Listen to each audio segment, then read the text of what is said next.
Allora, località con la P? A Secondigliano. Ma non vale, su due parole, P, Secondigliano. Io Palinuro, tu? Palinuro. Wow, pure tu Palinuro. Pure io, ma sono tanti anni che vado là. Wow, incredibile, non ci abbiamo mai acchiappato. Vabbè, comunque tu devi fare un'altra cosa, che ne so, una città con la P, non l'hai scritta? L'ho scritto, ma non mi la città lo va che zaccio un mese lei. A me me ne può. Vabbè, animali con la P? Ecco qua. Ah, panda. No, peluche. Animali di peluche.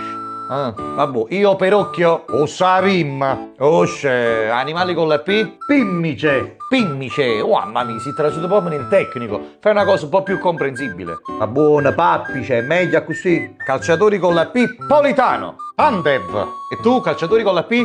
Pibbe de oro. Come ho fatto a non pensarci? Pibe de Oro, il grande Maradona. Pibe de Oro. Ma è pure una canzone di Geolier però. Ma per caso sei un pochino in fissa con Geolier? No,